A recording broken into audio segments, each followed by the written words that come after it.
Hey guys, and welcome to a nighttime episode of the Leadership Stack podcast. We finally figured out what to call it. And for tonight, we will talk about three things, and this is going to be the bread and butter of Leadership Stack, and that's entrepreneurship, leadership, and management. This is a podcast, but again, we're streaming it live anyway, but we will edit it into a podcast and we'll try to launch it in Spotify and in iTunes. So, topic is about managing millennials. Next year, or 2020, they're going to be around 50% of the workforce, if not already, at least here in the Philippines. And we are going to be discussing that. We have some guide questions. Number one, what is the problem with millennials? Number two, why are they not passionate about their job? Is this true? Why do millennials leave abruptly, leave early, and hop jobs? Why do people say millennials are entitled? And how do we make millennials stay in our team? We will be accepting questions as we go. The Facebook Live is open, and if you have any questions, just leave them here. I am with my brother Kevin and my wife Apple. Thank you for being here and doing this with me. Can you tell us a little bit more about yourselves in line with the topic? Ladies first. Okay, hello everyone. So I'm Apple. I've been working alongside Sean and Kevin for almost a year now, handling a full-blooded millennial team. And yeah, it's been a blast. It's continuously being a blast. My name is Kevin. I'm Sean's brother. I've been serving with him for 7 years for SU Hacker. We've been always getting about 90% of our team is made up of fresh graduate millennials. So these are people with a lot of potentials and Around 99% of our team, 99. millennials. I think there are four people. Oh, the that are fresh grads. fresh He grads. mentions yeah. fresh grads. Majorities are fresh grads. And we're all millennials as well, so we make Yeah. up the management. We're around almost 30, somewhere there. This is our 39. average age, 30. So, first question, what is the problem with millennials? What do you think makes them millennials? Man, that's pretty hard. It is a hard question. What is the problem? Problem? Yeah. What is the problem with Like millennials? why do a lot of managers, C level executives say that, you know what, millennials, they're like this and that. And I hear it often in my talks. I hear it from a lot of the people that I talk with in mastermind get-togethers. Like, they have more than once, more than twice, said that their millennial employees have character flaws. What is the problem with millennials? Well, I really think that everyone has different personalities, and making it the general tone that what is the problem with millennials makes it very negative. So how about we use something at a different tone as what is the interesting thing about millennials? Okay. That will be the other side of the coin. Yeah. So it just depends on what you want to discuss first. Okay. I think majority of the problems that we've come through about millennials would come from We use their something at a their- different tone as their tenure, and I think their reliance on their parents. I think we've been very loved by our parents. I personally, I think among all us three have the most closer to the millennial thinking.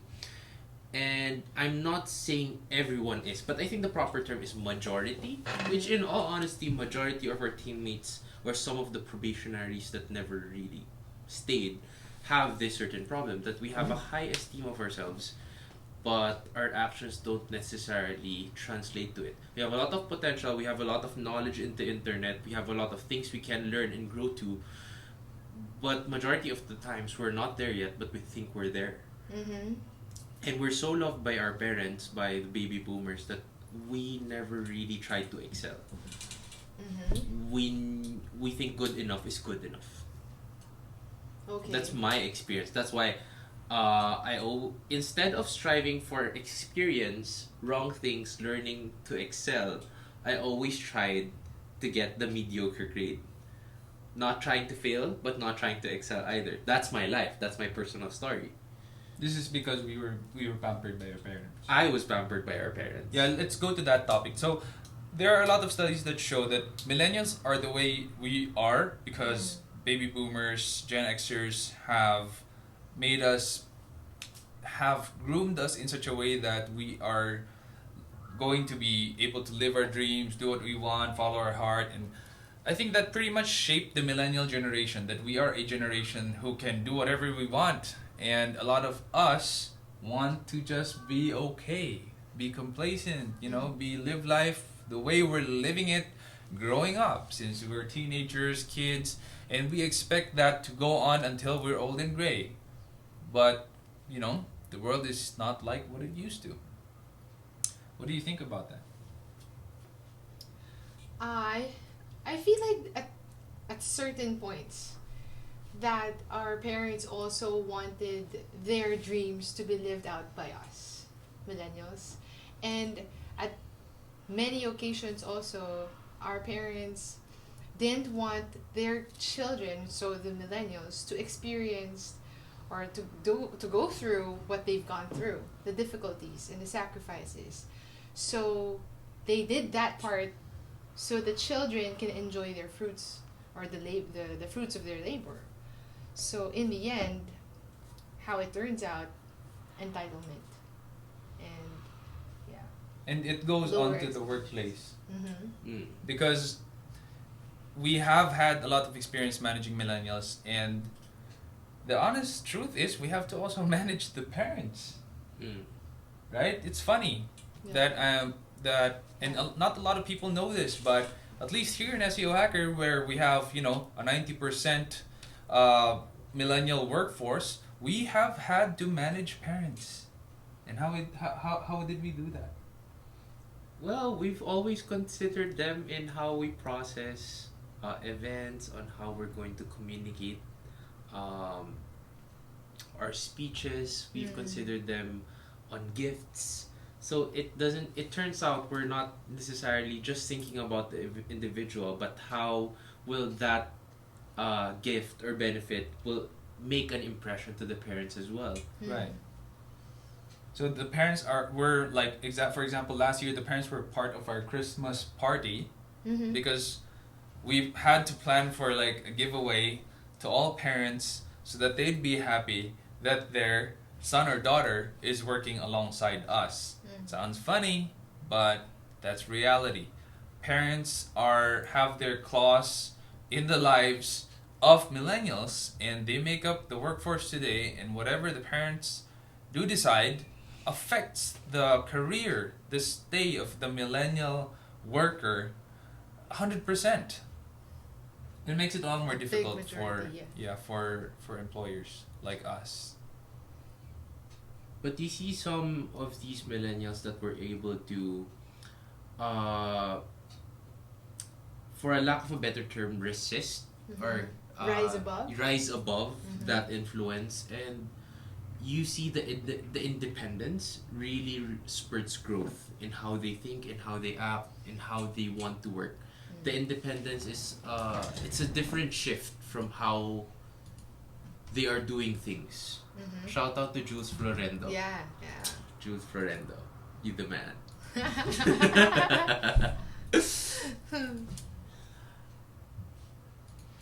All right, I had to fix the title of our stream. This because it was showing the DD5 unboxing. I don't know why it's doing that. So, Oh. let's hop on to our next question. Why are millennials not passionate about their job?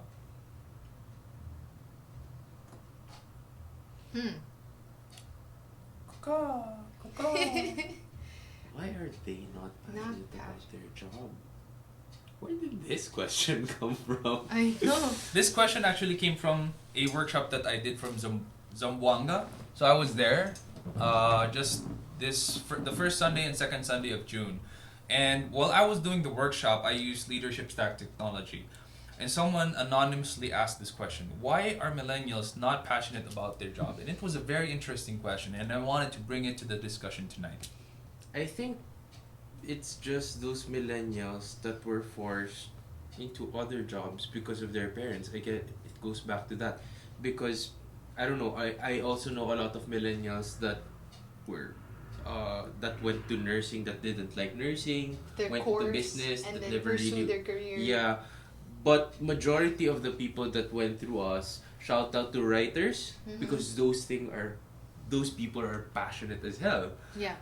Like they'd go here and I'd tell them of the things they should improve and they'd tell me no, my craft is something I hone alone. My future and I my remember ability is something that I am able to judge and I am able to perfect. Okay. You cannot judge me because I am better than you in this field.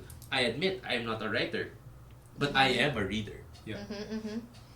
How about you, honey? What do you think about I think they are not quite passionate about their careers because they didn't have the right expectations.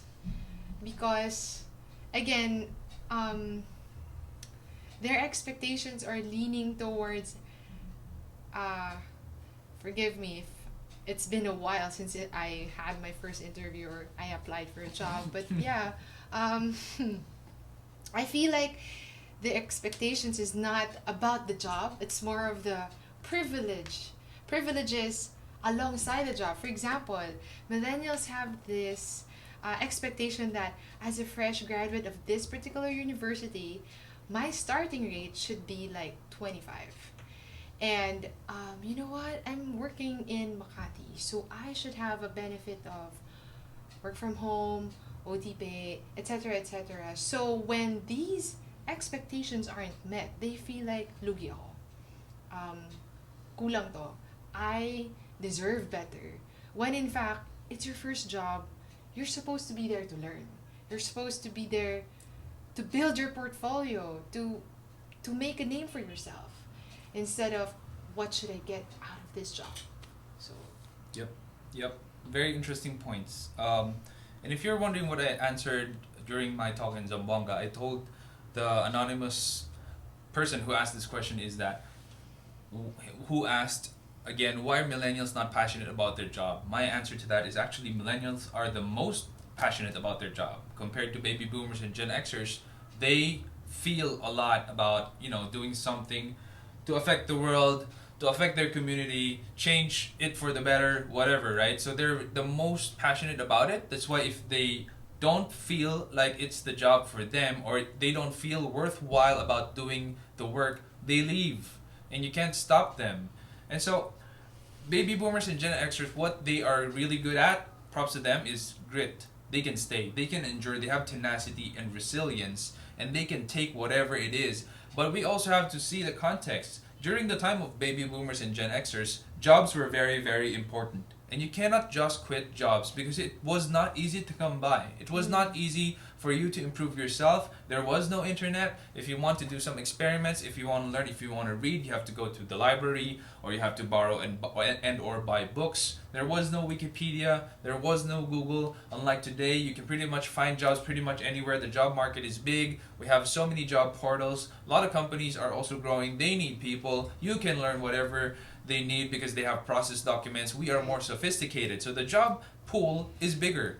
It's not that millennials are not passionate about their work. They are the most passionate ones. And it's just that they cannot take it when they don't feel strongly about what they're doing. That is my answer to that one. So, go on. No, Go I on, have Kevin. a follow-up question Yeah, for me too. that. Yeah. Go on, you first. So Sean, Yeah. is there a difference between passion and emotional? Passion is Are something... millennials passionate or or are they emotional? emotional? Right. In your definition of passionate. Passion is a lot of things. Mm-hmm. By definition, it is a strong desire. Right. That is the definition. That. Another definition is something you're willing to suffer for. Right. So if you combine those two things, it is a little bit counterintuitive, right? Right. Yeah. So millennials are not willing to suffer for something they don't truly believe in. That's why they up and leave. But they have to feel strongly. They have to feel a strong desire about whatever it is that you give them for them to stay. Mm-hmm. So we can say that they're passionate, but not passionate about the job or the company.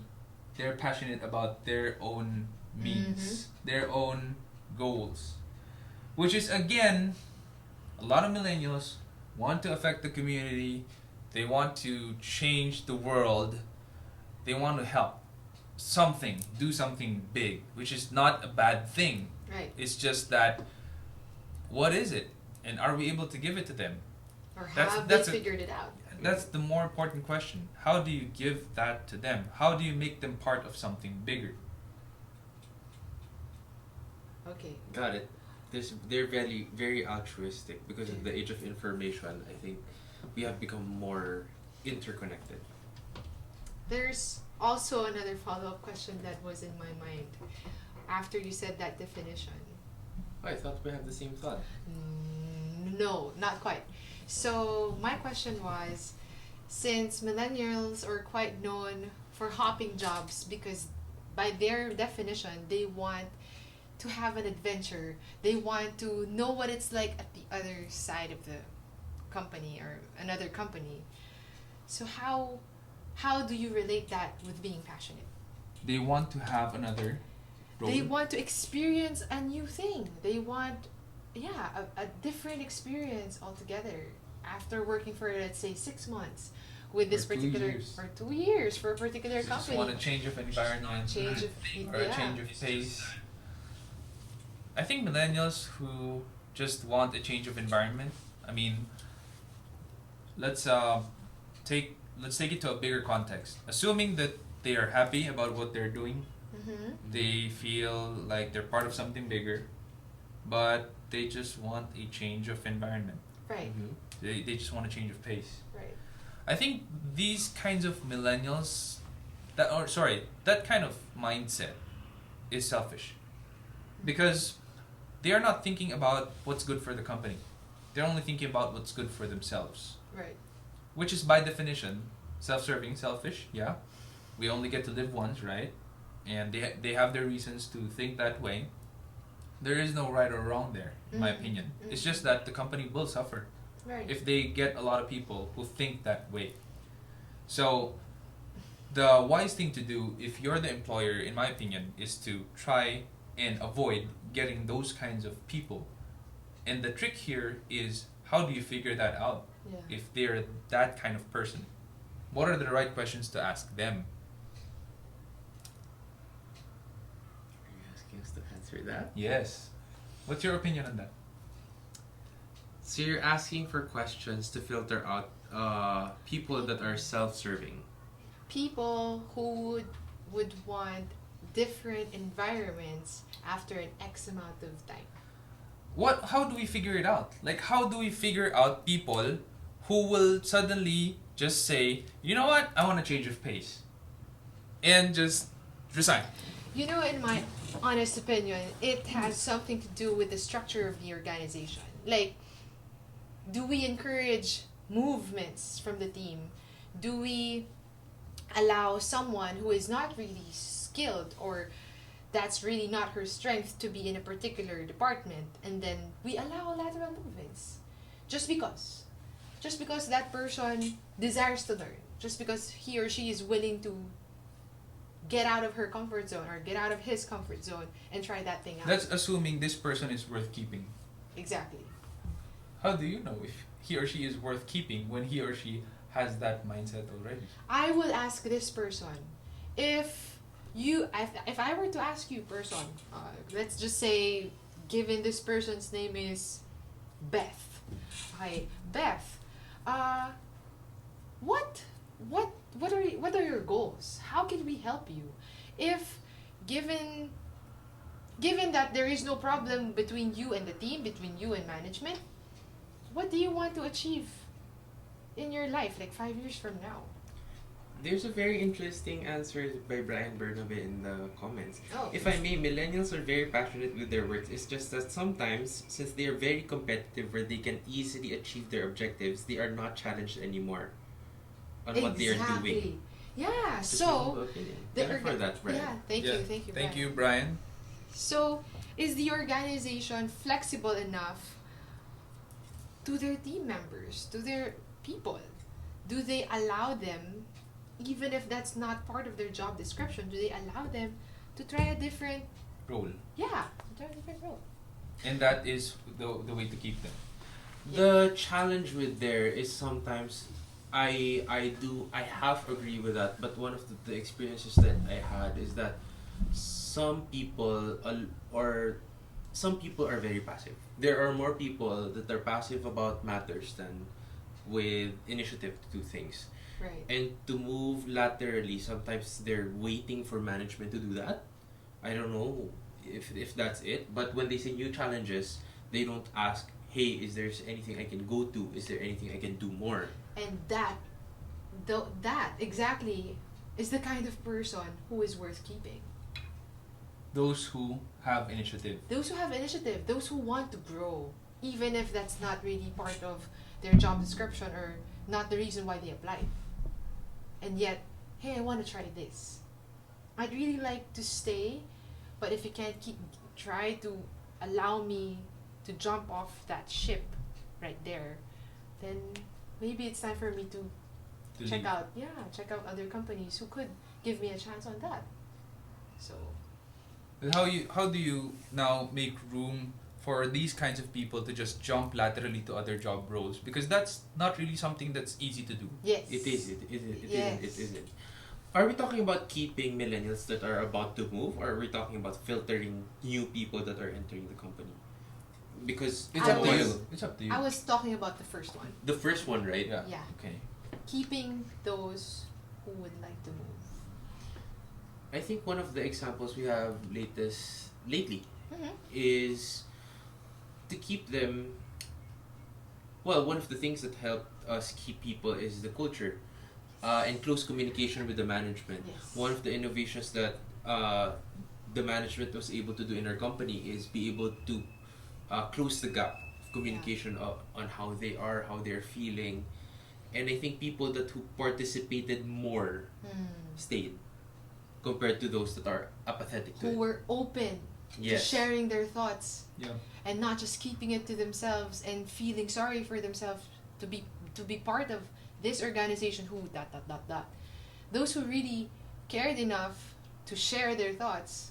And create relationships, because sometimes people are embarrassed about just Feeling giving that way. professional problems, Right. and it's all about work, what's happening, how can you help me. But from my experience, connecting with them on a personal level helps, Yeah. because of the wisdom that some of the management has in terms of experience, a different perspective on how to view their problems. Right. It really helps them a lot, and I think they're after trying to give those advices or sharing, there's a different mutual respect between you two. That he gets the wisdom from you, but you also respect them for having the courage to share those things. So we're discussing about what we are doing to connect management to the rest of the team. Because what we're talking about is what we are doing in Teamster, which is a software that we are about to launch this year, and that is a software for team unity that we have developed in-house. And in that software, we have a process where team members are able to share what they feel and think through the system to the management. And why do we do it that way, that it's just management and team member? How are they now being united to their colleagues, the people beside them? Because that software is about connecting management to them. You guys should check it out. It's pretty cool. Yeah. So you're asking us now how that software connects it? Yeah, I mean, like, so you mentioned that It's it innovation. really helped, right? Why did it help? I mean, do these millennial generation people in our team, is it really a big deal for them, and would they really share how they feel to the management? I think one fact is this. majority of the people, majority of the millennials are introverts. Majority of the millennials, like it or not, are more, again, as what you've said, are selfishly passionate. And it's interesting because why are millennials mostly introverts? Is it because of the rise of digital? Highly probable, Yeah. I think. Yeah. Because we didn't have the capacity. I believe us, especially as brothers, we never we never really played with our neighbors. I mean, Yeah. I rarely played with my neighbors. Yeah. There's the TV, PlayStation, computer. I feel Yeah. like I'm interacting with other people, and that's enough. And if I don't feel like Digitally, socializing, goodbye, shut down, Done. draw my own way, done. And I think there's a lot of artists right Yeah. now, millennials. So I think since we were cultivated to be introverts in terms of culture and growth, plus the fact that we're passionately looking for ways to be able to bring out I think we also have a story that we think we're special. I don't know if it's because of comic books, movies and everything, Marvel but stories. there's always that notion that, oh, I'm going to be special. Gonna change Me, the one of my world. dream is someday that I'd be I'm alam a mo yun? unicorn. Yeah, I'll be a unicorn. I'll just fly over the rainbow, have superpowers. Shit. Sorry. But give everyone the blessing of happiness, right? So I think the idea that we're in a lot of the people in our in the company are introverts. Yeah. And creating a system, so you just actually solve that gap. Mm-hmm. That technology makes them sociable, Yeah. and Teamster just created that technology for them to share those things. Right. And we become a pylon to communicate those things, to make them connect. There are extroverts, don't get us wrong, course, and of course. we love those people. Yeah. They really make glue the people, the bunch of introverts to each other. But Teamster was able to bring out those inner thoughts. So why is it so important for us to know what these inner thoughts are? How has it helped us to keep them in the team, to keep them happy, keep them engaged, and keep them from leaving abruptly? Because that is very special, in my opinion. That is unique. We get that. We get this comment from new applicants. I left my previous company because it's all about work. It's so toxic. The environment was so toxic because they encourage overtime. Management, we don't get to talk with them. Our supervisors don't really care. There's a lot of red tape. Yeah, basically you just need to do your thing and then that's it. You're like a robot. So with Teamster or with a tool, knowing the inner thoughts, yeah, with Teamster, we get to make them feel human. We empathize as one of our core values. We empathize with our team members and we show them that it's not just about work. We care for you holistically, overall, everything. So because we understand that how you are or whatever it is, your situation at home, you will most definitely bring that to the workplace. I mean, it's far from possible. We are a very emotional generation. So it's far from possible. It's very close. It's very possible. Yeah, it's quite impossible to just mask it all the time and work your heart out even though you're really feeling bad because your parents are not okay or because there's some negative thoughts filling your head because you're dealing with something. So with Teamster, with a tool that allows you to express that, which paves the way for a mentor to encourage you or to help you, to pray for you, in fact, that's really something. And is it such a big deal for millennials to have that, to have a mentor listening in? Does that really just encourage them to be more engaged already just because they know someone's listening in to whatever it is they're saying, Yes. how they're feeling? Yes, because as per Kevin earlier, they are not very comfortable doing that face to face. They'd rather type it down, post it in social media, and not deal with the face to face conversation and confrontation of what's happening really in their lives. It's more of, you know what, I just really want to get this out. Thank you for replying, or thank you for even noticing it. And that's a funny thing about social media. You Yeah. post it and you get a lot of likes, but no one really cares about Yeah, you. no one is part of the solution. Yes, No no one one's is part of the solution. solution. So what, in essence, what we have right now is kind of like them being able to rant out Yes. to people who are directly part of the solution. Yes. Yes. We can do something about their problem, no matter how small it is, no matter how babaw it is. So, our weekly mirror report and fast feedback loops just came in from Teamster. You have That's to, right. you have And to we respond have- to that. No one really knows. We have, yeah, basically it's just a set Yeah. of questions, guide questions that they have, our team has to answer every Friday, Mhm. and or every before payday, and we get all of the responses. Since it's Friday tonight, we got all the weekly mirror reports. We got like, I don't know, it's about 30, I don't know, No. 30 reports maybe. That's more. Most More, probably like 40 40, plus. around yeah. 40 Because reports. everybody, yeah. And we have to read everything, and Which so is something good. which is, yeah, well, it's a lot of emails, and it's gonna take like maybe 2 hours getting through all of them. Yeah. But we do read everything. I don't respond to all of them. Kevin and Apple does respond to pretty much all of them, as much as possible. As but I much do as we read can, all yeah. of them. And so, like, we have this bunch of emails, and how do we deal with that? How do we feel about that? Having this more work. Like, we have like 40 emails from our team, them just telling us how they feel about their week. How do we deal with this? How was do your we question? feel about that? Okay. Personally, I'm on operations, and one of the things that you have to learn about millennials is that if you I think it's not a surprise. I don't know how much of a secret is this, but the more you are able to unlock their contentment and joy, Mm-hmm. the more they're efficient with work.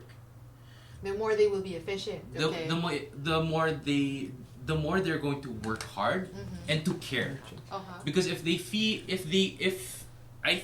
feel and know that you care genuinely, they would really return it back to you. Yeah. As high empathizers and altruists, they have that sense that if that person cares for me, I will care for the company. And this has served me well.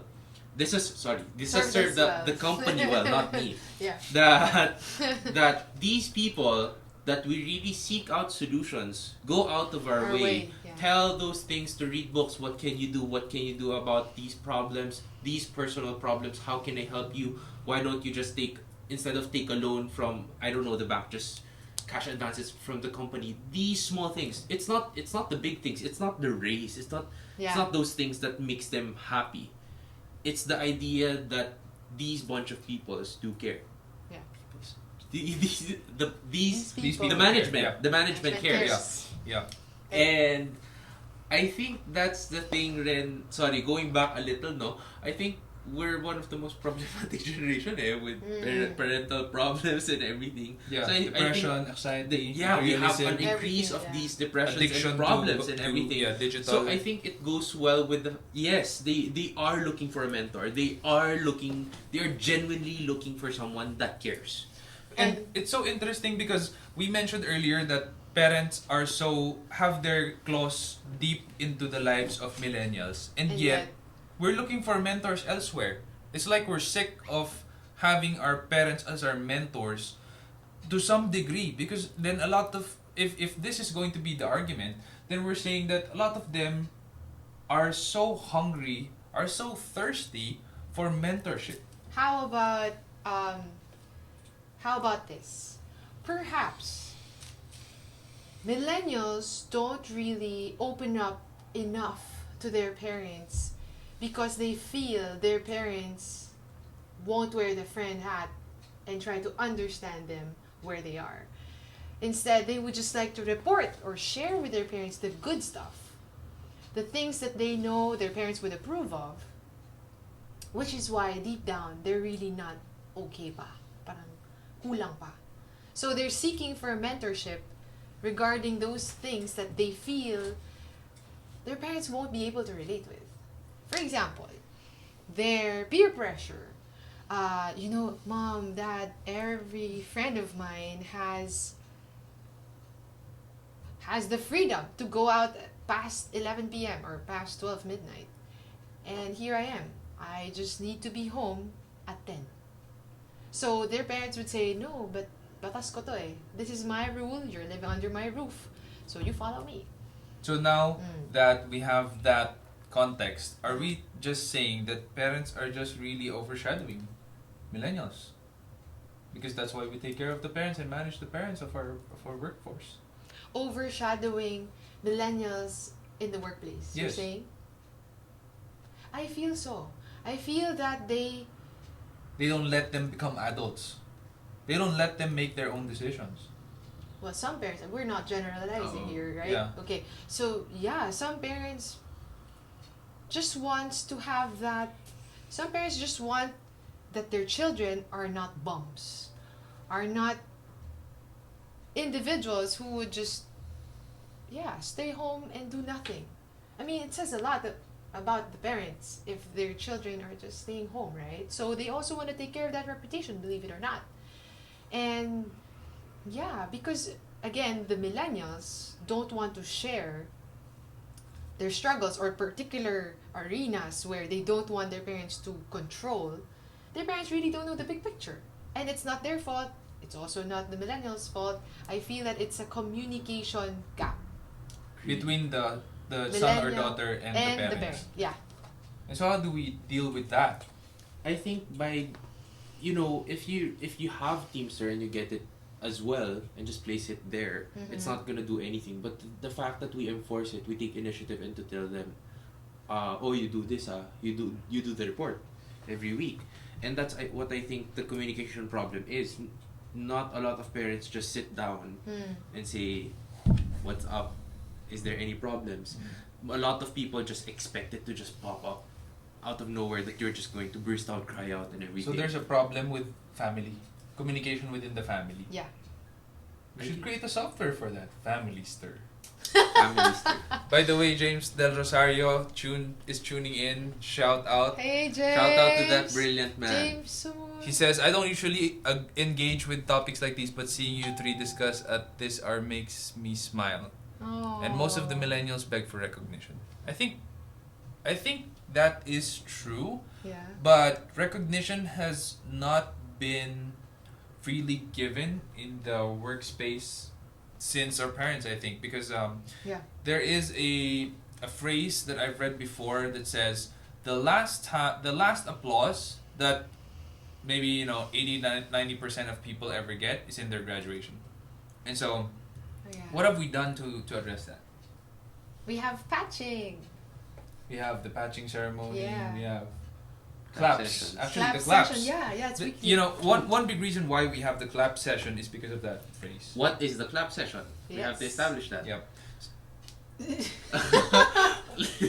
Okay, it's something we do at the start of the The week. week, which we make sure to recognize the people that are doing really well or that Exceptional. went An extra mile. an extra mile to do something for their team. We're not promoters of overtime, not Yep, at all. yep. But these are people with initiative and Yeah. effort that says, I really want to do this because my team is someone I care for, and they're people that I really want to go the extra mile for because I know they will do the same for me. Right. Another reason why we do the claps is because some people who got sick during the week and other team members took the brunt. I mean, The slack. took the slack, yeah, and carried the load. So we want to recognize these people as well. Yeah, so we have the clap session basically to recognize these people. That phrase resonated with me that the last time someone was applauded was in their graduation. So I thought about a way to applaud people in our team, and that is every Monday we have the clap session wherein we applaud people who did something that's extraordinary, that's usually outside of their job description, Right, that right. they've had the initiative to do. And it also keeps a lot of people honest, because Yeah. one problem that we had before was people filing sick leaves and emergency leaves, but they weren't sick, or they weren't that sick, or they didn't have an emergency in terms of bereavement or an accident or whatever it was. They just wanted to leave.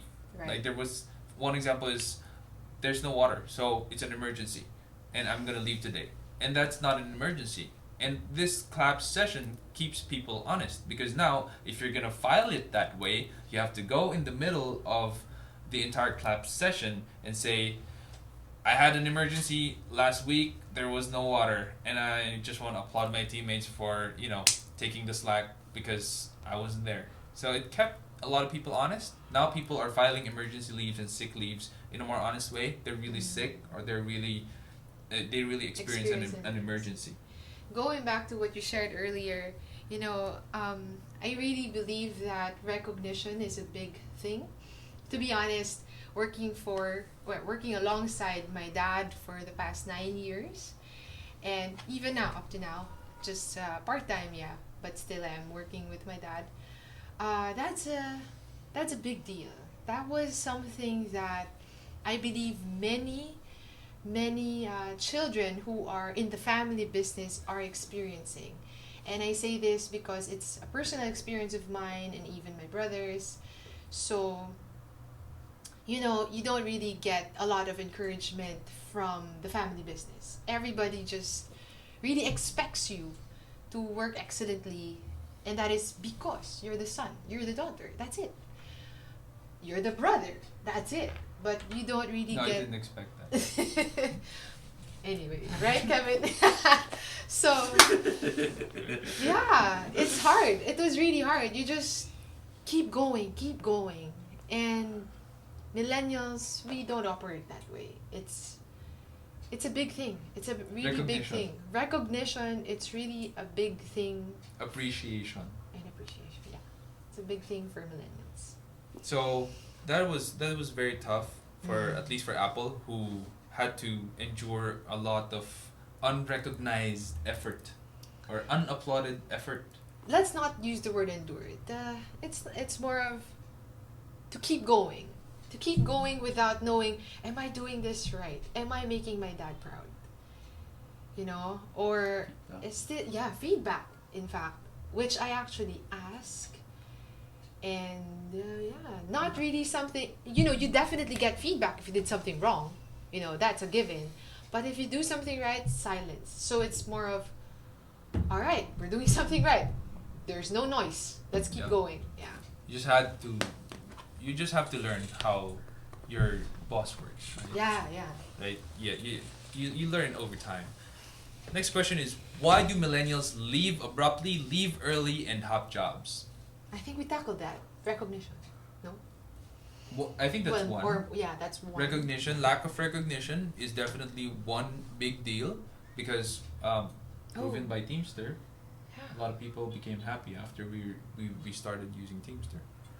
I have one more from our applications recently.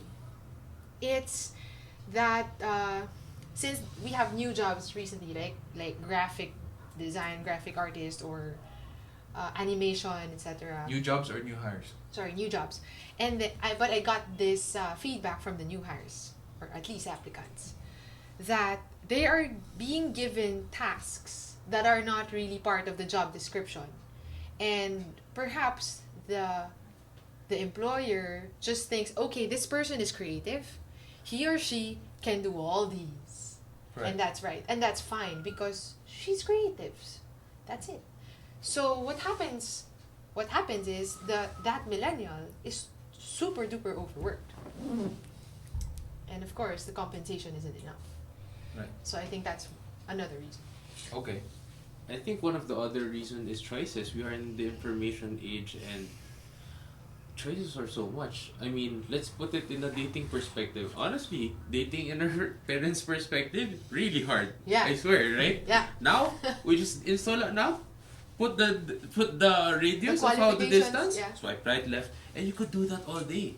Oh. We are in the age where options are just freely given and handed out to you. Yeah. As if you could just bite it off as if it was just a cookie. Mm-hmm. So the idea that if I leave this company, there's another one waiting for me, really eats that problem because you now don't have a perspective of a commitment by choice.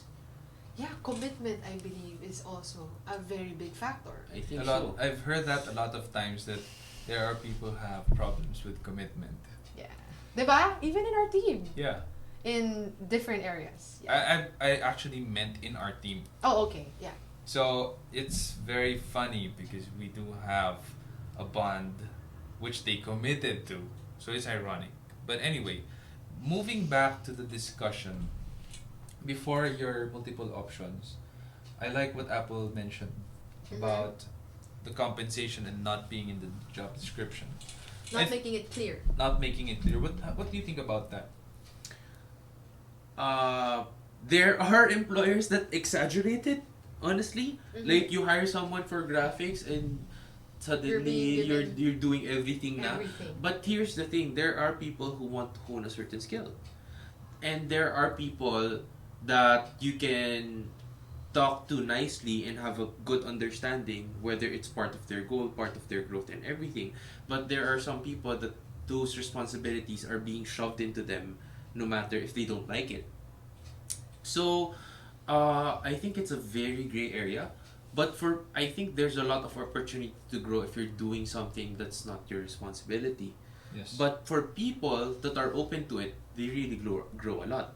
Because you really get to develop grit, you really develop the way to understand pleasing other people and how to bargain with that. Because I'm sure it can be a chip you can use sooner or later. I did this for you, how about you do this for me? But there are some other people where some millennials that feel like it's being shoved down their throats. And those people that aren't able to have good communications with their leaders, of the people that expect it from them, I think those people have some say against those things. I think that people who are picky about their jobs, these are people who will really not last long.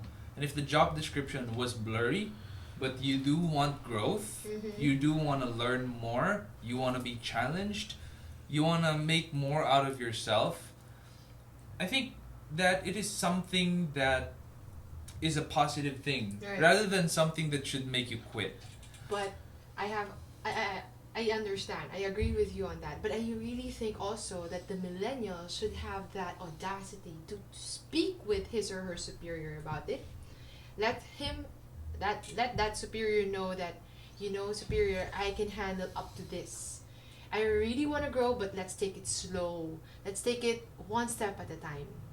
And that, my plate is really full, but if you could take this piece out, and I'll take that, and that will work.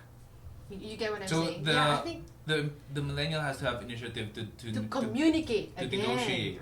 Right. Yeah. To negotiate, to communicate how she's feeling or how he is feeling towards the job, and how, I really want this, but this is not happening. So again, it boils down to communication. So why don't these millennials do that? Why would they just Because leave they don't have abruptly? Teamster. I mean, diba? Teamster.com. Because they don't have Teamster. They don't have an avenue where, okay, I feel comfortable sharing this to management because management is interested to know what I'm going through. Diba? One of our questions is, how can I help you on this? Right? Management, we have that question in our fast feedback loop. Yep. So it helps them. It helps them. What other thing would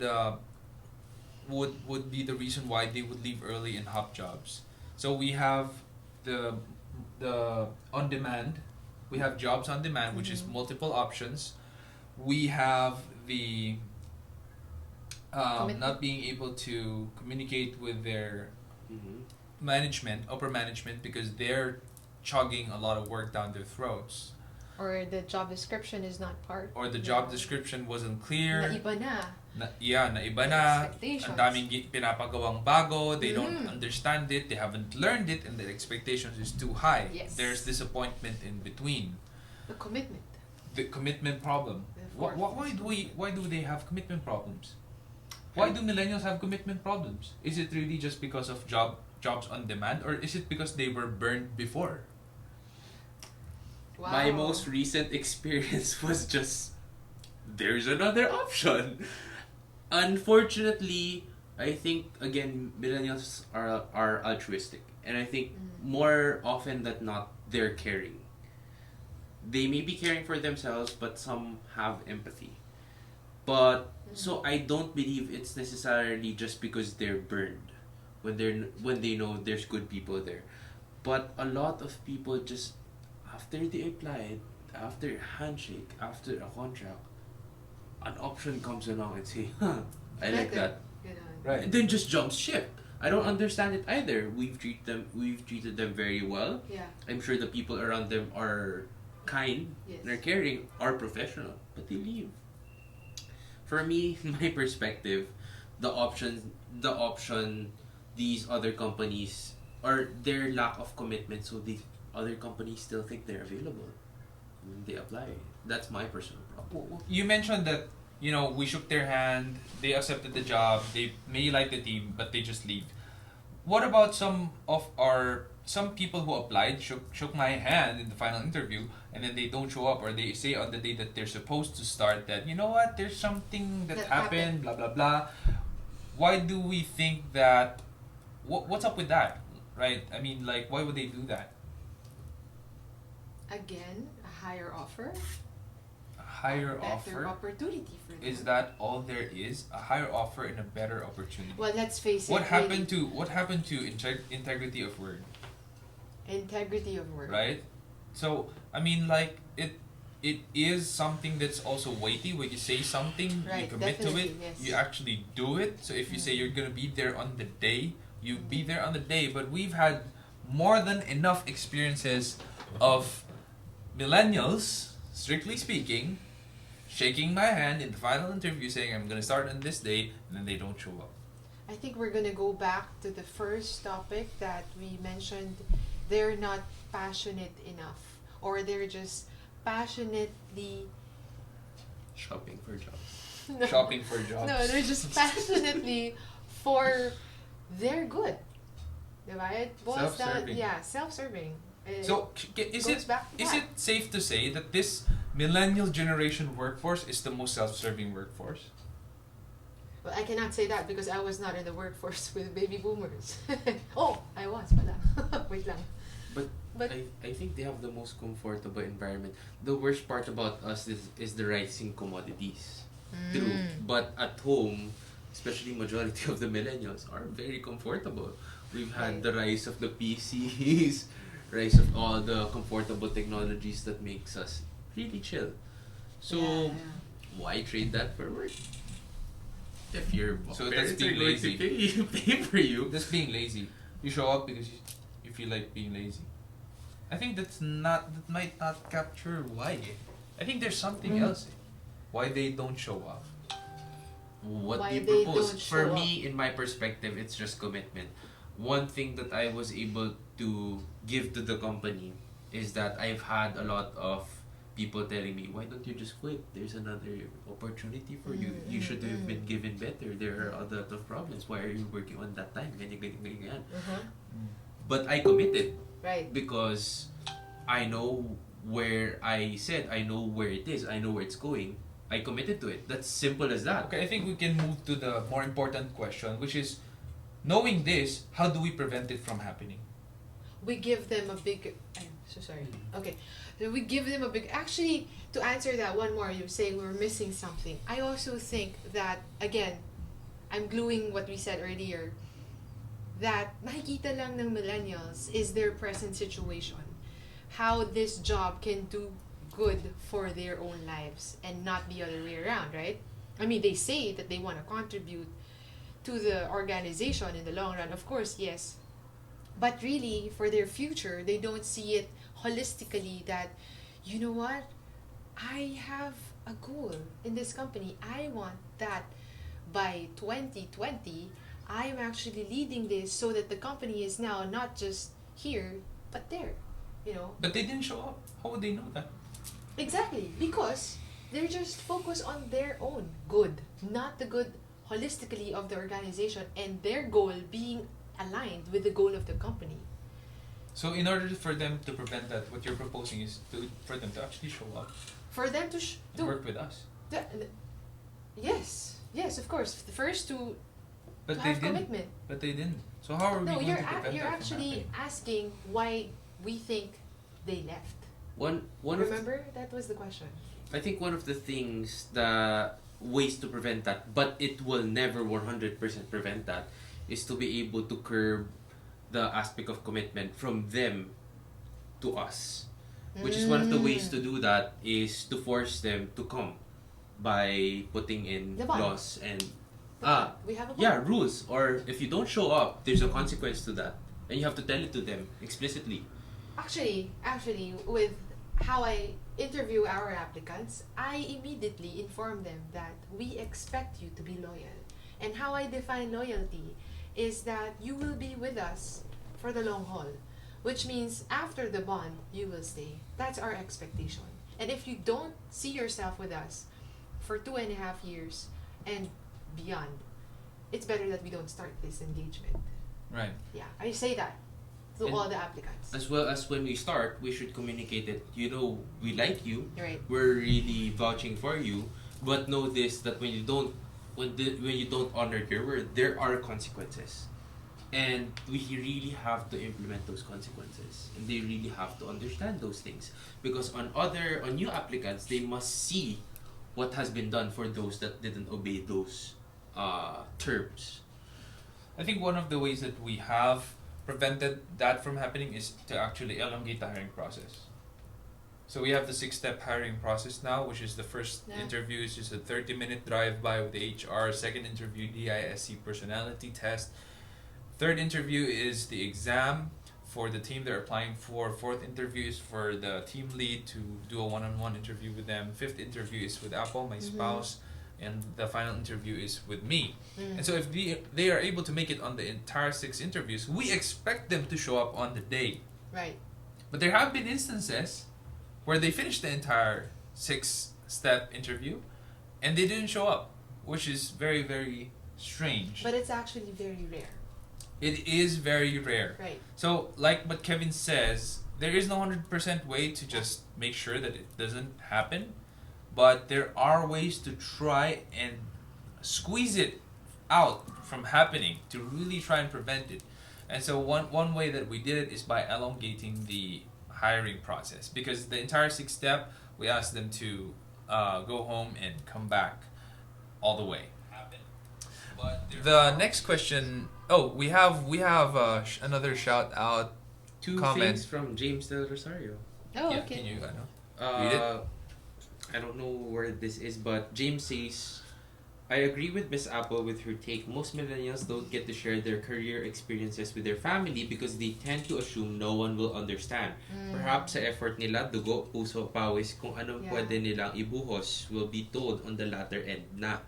They will be the most excited people na i-share nila with their parents as to what they have accomplished with themselves, what they have gained as per their self-development, what motivated them, who empowered, appreciated, and recognized them, will definitely be part of who they are as storytellers. Good seeds that were planted, bad seeds that were guided will be part of their journey to success. Shout out sa kanya. Shout out naman siya si Kevin si Andrew. Shout out That's to why you James guys Del will Rosario. forever be part of who I am and who I can become in the future. Kaya Good, favorite no? kita James. Ayun. Favorite eye personality. Yan. So if you didn't know, the DISE spectrum, D is dominant. I'm a dominant personality type. I is influential. We rarely have them. James is one of them. S is steady. Kevin is a steady type. I became C recently. Corrective. C is corrective, I'm analytical. Apple is steady. Yeah. Steady ka pa rin? Steady pa rin ako. I took it the second top? time. Yeah. Okay. That was very close to dominant. Yeah. So SD. She's very close to dominant from what I remember. Yeah. Another shout- comment? Yeah. Virtue shout of out. integrity is important, but the market is becoming very competitive where a lot of factors will have to consider by a millennial applicant. Who said that? Brian Bernabe. Oh, okay. Shout out to Brian Bernabe. Thank you again for that Hello. comment. Thank you for It is his participating. second comment, right? Yeah. And I think he stuck all the way since we started. Nice. Hello. Okay, the fourth question. Why do people say millennials are entitled? This is a topic where you can So get tough. answers everywhere. Yeah, why? A lot of people have People different say- opinions about it. Yeah. Why millennials? I think it boils down again to what you shared earlier, Kevin. That we have it simpler in terms of how our parents really pampered us, making sure that we did not or we will not undergo the same hardships that they undergone. Also that everything is digital. From I remember, most millennials don't remember this anymore. We had dial-up, but our parents, it's like they had to scratch something and then remember. The prepaid cards. Yeah. ISP Bonanza, shout out if you're still alive. ISP Bonanza and EDSA Mail. It's a mail. Nakutan pa natin yan. I mean, things were tougher, and then they had to go through the library to do their research, check out all the encyclopedias, read that, and then type everything. I mean, But is it true? Like, are we entitled? Do we feel that way? And ano yung mga bagay na entitled tayo? What are we entitled about? I have to generalize this and not just to millennials, but I think it's just more felt at our time and age because communication is so easy, and the jobs nga hindi na nagtatagal yung millennials. But I really believe as humans, we're entitled. We have this notion that life is supposed to be easy for me, and it's a lie because life is really tough. I mean, we all know it. I think social media plays a huge part. Also that. It's ironic because we're casting on social media, but a lot of people who browse Facebook and like a lot of people like log into Facebook, especially here in the Philippines, we see like, I should have this because they're having this. Why can't I have it? They're traveling there, so why should I not have the chance to travel there? So that I think that fuels the entitlement that we have already living, however small it is, in us. It might be one of the reasons why. But if that's the case, then it's not just really millennials who are supposedly entitled, right? So why is the spotlight on us, millennials? Can I also add this part that, again, just making it completely that we are all entitled, it's not just millennials, because take into the consideration and it's not a good thing. Definitely not a good thing. The 9th and 10th commandment in the Bible, right? Thou shalt not covet your neighbor's possessions, your neighbor's wife. I mean, why would God want that in the commandments? I mean, you would already know that people have that mentality na, ay, gusto ko rin nun. Kasi but that's jealousy, right? Or envy. Right, but you have to connect it together na, I want that because I deserve that. I know that I should have that. And that's also part of entitlement. So, it's not just millennials. Or they say more than I just have that. It's my generation should have that. Because once the iPhone was released, it's as if everyone should have an iPhone. So that in that case, what you're saying is about peer pressure. One of the things which was propagated by cell phones, by the social media. I think one of the things that helped propel this aspect as well is that, in all honesty, in our parents' story, I have never heard them ask for something and get it. But in our age, where our parents were really working hard to make us have comfortable lives, I didn't have to work hard to get the computer. It's something that our parents think you need this. You need this for your school. And they gave it. So I think we had that notion that, our parents could provide for us. No, and I had to ask it. I need it, Ma. I need it, Pa. You needed it because we're sharing that computer. There's a difference. There but you go. I think moving forward, I think that aspect we just carried into the world. Because in all honesty, in our school, they say that the industry should pay you this for this quality of work. But honestly, reality strikes. And you realize that's not the price you can ask. Yeah. You have to learn to bargain and haggle about these things. And it's something I never learned. Because I never had that experience growing up. Our mom would always ask me to just help them out at home, serve them, and etc. So are you saying that parents have a huge part in making the children entitled? Upbringing definitely is. I mean, let's be real. On the stage where we're developing our personalities, our awareness, there's a huge chance that our parents have majority of that time at home. So I think they're one of the strongest foundation that could make our character, attitude, and perception for the world. Right. About the world. And what can we do about this? What, as people who are, managing other millennials, what can we do about it? This entitlement mentality. How do we change it for the better? Do we shift the perspective? That's hard.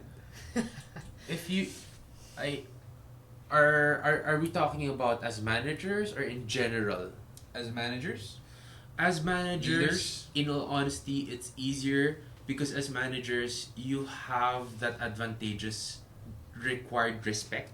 I don't know if that's the right term, but you get that what do you call this? They're a little bit forced to listen to you. Okay.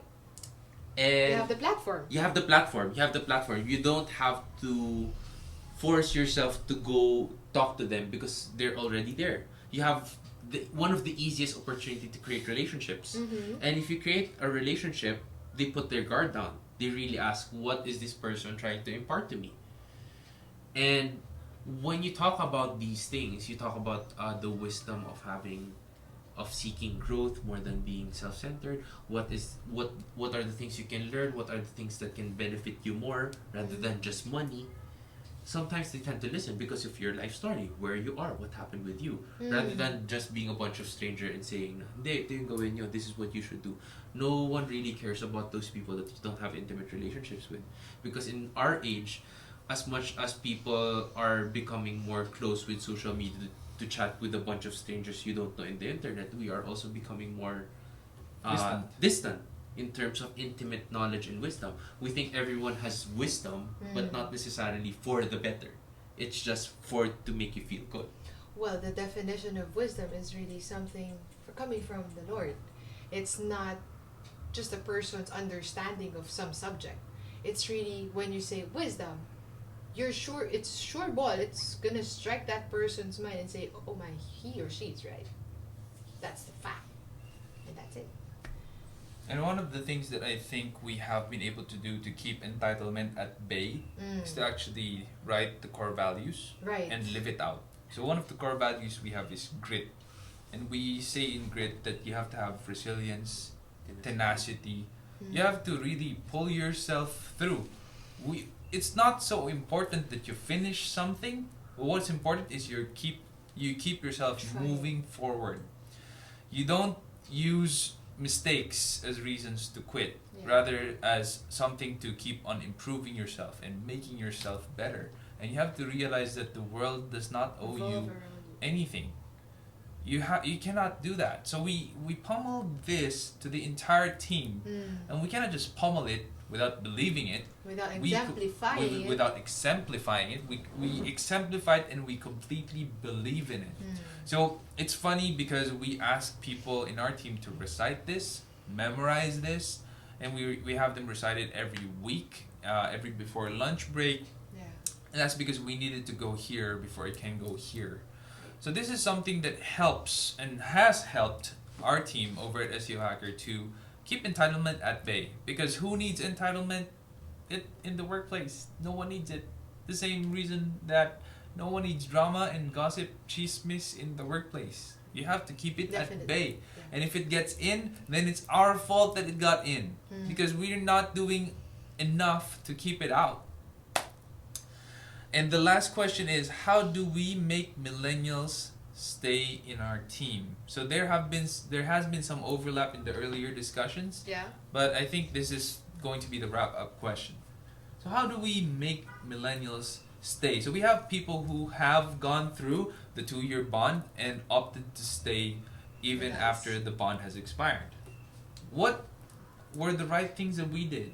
And what were the wrong things that we did, if any? Are we to say that we did some things right? Okay, I hope that's all right. But I think,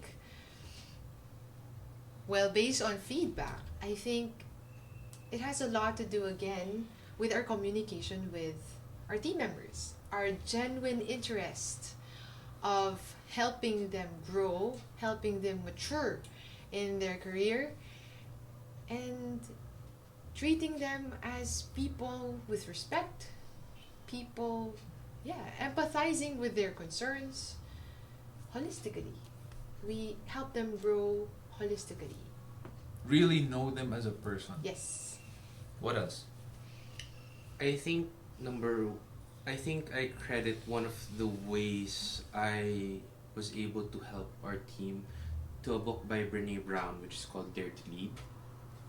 And it always talks about vulnerability and how each of us has an armor that we always wear, thinking, oh, this should help defend me from their criticism and to put them at bay as much as possible.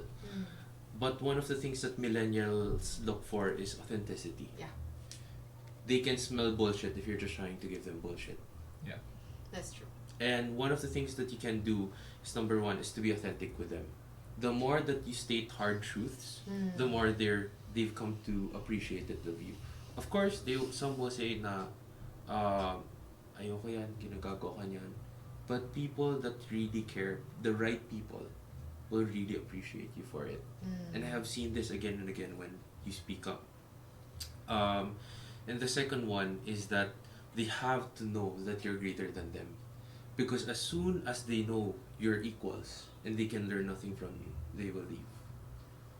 So Because we there's have to nothing more. continue to improve. So as leaders, we have to continue to improve. We have to grow. continue setting the bar higher and higher and higher that they couldn't reach. We have to be their North Star and say, I could be that person. That's not to say to withhold these things from them. Of course not. You just have to be exponential keep in learning. the rate you Keep learn learning, more than learning, them. Yeah. Yeah. Keep learning Yeah. faster. Because some leaders and managers have the crab mentality and they keep it from other people. Yes. Yeah, we And don't that's a do problem. That. Yeah.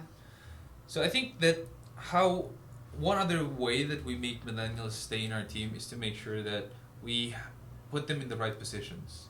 We put them in the right spots in the bus.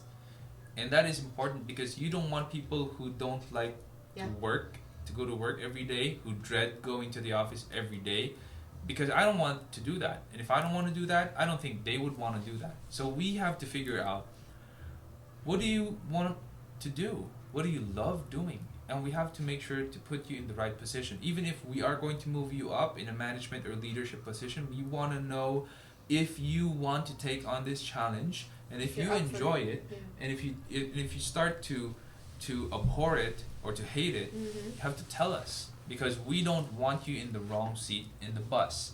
And that is one big way to engage people.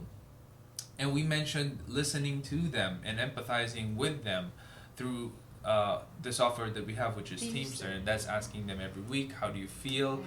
What do you think about your week? What do you think about the management? Is there something that we can help you with in your work? And these people, the funny thing about it is, a lot of them, they just want to tell it to you. Yeah. They want to speak up. They want to be heard. And it's just that they have a difficult time Doing vocalizing it face-to-face. Yeah. vocalizing it and doing it face to face Yeah. with you, right? I don't know why it is. I mean, like we have discussed it earlier that one of the reasons why it may be difficult for them to do, because they're used to doing it on their phone or on Right. their laptop, whatever, using social media, and that has waylaid us from being able to just be human and Yeah. just tell someone, hey, you know what, blah blah blah blah blah. A lot of millennials that I know, especially people in our team here, are really good in doing that for people who they work with and who they like. There are cliques that happen in a team, and they have no problem sharing with the cliques, but they have a huge problem sharing with management. And so this software we have has enabled us to bridge that gap, Right. and we are, I think, also able to become close with these people in a way, not in a Professionally. Yeah. professionally at least, but we do know some stuff in their lives. Like some of the feedback, we've gotten in Teamster is that the dog died, or Yeah. some person got scratched by the dog, or Right. I don't know, like the grandparent Going out with passed their away, friends. going out with Yeah. their friends. Like it's quite personal, and we do enjoy reading it. Yes. It's a lot to read. I don't know if I can still keep up if we have 100 people already in the team doing this, because that's going to be 100 emails every week. And we'll figure it out, right? Right, Someday definitely. when it becomes like Divide. 50, 80, Yeah. 100 people, we'll figure it out how we're going to be doing it. But it definitely is something that We'll I keep doing it. realized people want to do. They want to share what they feel and think about their job, about their personal life, with their mentor, with their management. And the thing is, they need to see you as a mentor. They need to see you as someone who does care for them and not just as someone who's trying to spy on them. And so you have to still do something about that. And Teamster is not a one trick pony. It's not a magic lamp where you rub it and genie comes out and say, you know what, I'll make your team united. You have to also do the hard work of making sure that you are approachable, you are seen as a mentor, you are seen as a leader, and that's when they open up with you. Shout out to Michael. Shout out to Jamaico Inukai. I agree, upbringing does affect a person's perspective, not just with work but with life. Like growing up, some parents condition and teach their kids that they deserve the best. Yeah. They ask them to go to the best schools so they can get the best education and get the best job. But sometimes that doesn't really happen, and the poor kid doesn't know what to do, that or what path to take after. Actually, there's truth in that. Yes, because, you know, Millennials are really passionate. we have been told that we can be whatever we want to be. Yeah. And I wanted to be an Fair. NBA player. And I'm never going to make the cut because I'm not blessed with a good height. So there are some things And that you cannot had be. an injured knee. And I've had problems with both my knees now. Yeah. Trying to be an NBA player. So we cannot be all we want to be. There are just some things that have been exaggerated in our lives by the media, our peers, our parents, and we have to identify that. We have to be mature enough to know which ones are true and which ones should be just thrown out. That takes a lot of wisdom. I also think that God will put you in a place that he or she, let's do that again. God will put you in a place where he believes is right for you. Whether it's something you like, or whether it's something you enjoy, it's custom made for you. For you to grow, for you to learn. So, Yeah. I think parents, we as young parents, I believe all parents should also incorporate that into the child's mind, that not everything will go your way, but whatever it is that you will go through, it's for you, and you can get past it. You can rise above the situation because you will be able to, because God is with you, because we, your parents, will be there for you, because there you will see your true friends who truly care for you. And it's going to be hard, son, daughter, it's going to be tough, but we'll get through it. You know, it's life. So, And that's interesting because I remember Steve Jobs in his speech in Stanford where he says, you can only connect the dots moving back. And during the time that he was kicked out of Apple and he was lost, he was in the wilderness trying to find his way, he said it was bitter medicine, but the patient needed it. Pertaining to him, it was bitter during that time. It was very difficult for him to accept that he had been kicked out of the same company that he founded. And he's out. He was all out. There's another CEO, and that CEO is, what's his name? John Scully. And he hired John Scully. And he wooed John Scully out of Pepsi to get into Apple. And Scully was one of the instruments who got Steve Jobs fired. It was bitter medicine, but looking back, he could connect the dots that happened for a specific purpose. He went on to found Next, and then to found Pixar, which he sold to Disney, and finally he went back as interim CEO of Apple during the time that Apple was in turmoil. And all of the lessons that he learned being the CEO of Next, Pixar, he was able to incorporate into Apple and make it the #1 company in the world. So same with us, right? We cannot just tell our kids, now that I'm a parent, we cannot just tell our kids that, you know what, you can do whatever you want and life's, gonna be good for you, because it's not. There's gonna be some bitter medicines that you need to take. And I've gone through that here at SEO Hacker. I've had tons of challenges. It was bitter during that time. I didn't want to drink it, but I had to, and I learned, and I became better. And now looking back, I could connect the dots and say, oh, that's why that happened, because of this. And because of those things, I now have experience and wisdom to deal with whatever it is that life and work has been able to bring my way. nice. Yeah. Anything we want to add? Shout out to Jikai. Thanks for tuning in. I know Hi, it's late. Jikai. Hi, Jikai. Okay. Think to add. Yeah, I think that's pretty much it. We have spent over an hour already. Oh wow. Oh, wow. And Really? it's already past midnight. Guys, thank you Oh, so wow. much for tuning in. Nice. And I hope you enjoyed this session. And until next time, cheers. Bye. Bye. Oy, late ka nagsistream. Huh? Yung stream niya delayed.